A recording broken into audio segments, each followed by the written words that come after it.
안녕하십니까. 송국근의 혼술입니다. 자유한국당이 오늘 28일 그동안 국회를 보이콧했었는데 모든 상임위에 복귀를 하기로 결정을 했습니다.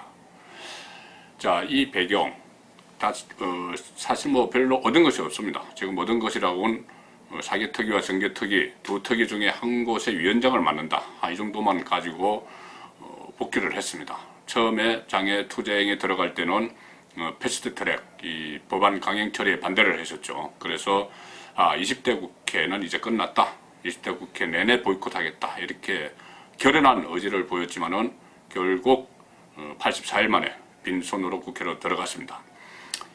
이것은 무엇을 의미하느냐? 저는 이것은 한국당이 그만큼 위기에 빠졌기 때문이다, 그렇게 해석을 하고 싶습니다.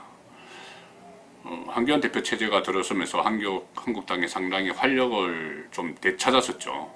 그런데 한교안 대표 체제 지금 한 110일 정도 되는데 110일 정도 만에 다시 좀 지리멸렬하는 그런 위기감을 보이고 있습니다.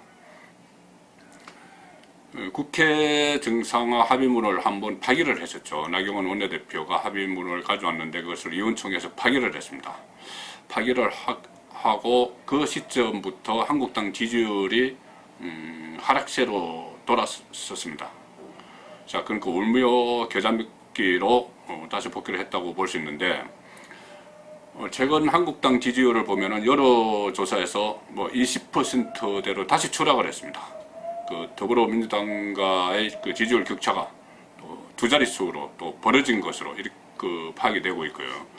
가령 어제 27일 리얼미터, 여론조사 기관 리얼미터가 발표한 것을 보면은 더불어민주당이 42.1% 지지를 받았는데 한국당은 29.2%, 20%대로 다시 내려앉았죠.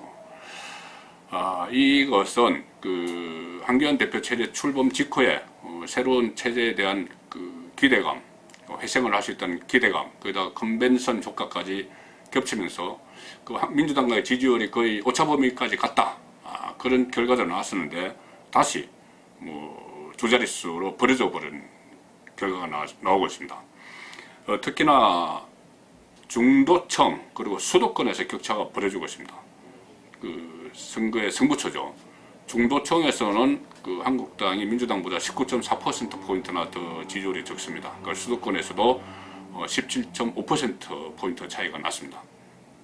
이렇게 되니까 이것은 결국은 내년 총선 최대 승부처인 중도청 그리고 지역적으로는 수도권에서 한국당에 싸늘하게 등을 돌리고 있다, 이런 분석이 가능한 것이고요. 그러니까 이 때문인지 민주당에서는 지금 그런 말이 나옵니다. 수도권에서는 예선이 본선보다 더 치열할 거다. 그러니까 수도권에서 민주당의 내부 공천 경쟁이 더 치열해진다는 것이죠. 한국당은 수도권에서 거의 지지세가 없기 때문에, 약하기 때문에 어쨌든 수도권 승리를 자신하는 그런 분위기가 민주당 안에서 나오고 있습니다. 자, 한국당이 지금 다시 위기를 맞았죠. 이것은 여러 가지가 이유가 있겠지만은 이런저런 내후 외환 때문입니다. 자, 우선 보면 소속 국회의원들, 한국당 소속 국회의원들이 그동안 부주의한 좀 언어 선택으로 막말 논란에 휩싸였죠. 솔직히 말하면 사실 막말 논란이라기보다는 휩싸였다기보다는 민주당이 쳐놓은 막말 프레임이 들어가서 갇혀버렸습니다. 무슨 말만 하면 막말이다, 이렇게 하고 또 친정부적인 친여 성향의 언론에서 그것을 확대 해석하고 가대포장하고 그런 일이 이어졌죠. 그런데 그것을 제대로 대처를 못하면서 한교안 대표가 앞으로 막말 논란을 일으키면은 엄중히 처리하겠다, 이렇게 이야기를 하고 그렇게 되니까는 내년 총선에서 공천을 받아야 되는 한국당 의원들이 스스로 자제하면서 이렇게 좀 일제히 몸을 사리는 그런 현상이 나타났죠. 그러니까 투쟁력이 약해졌습니다, 오히려 그것 때문에.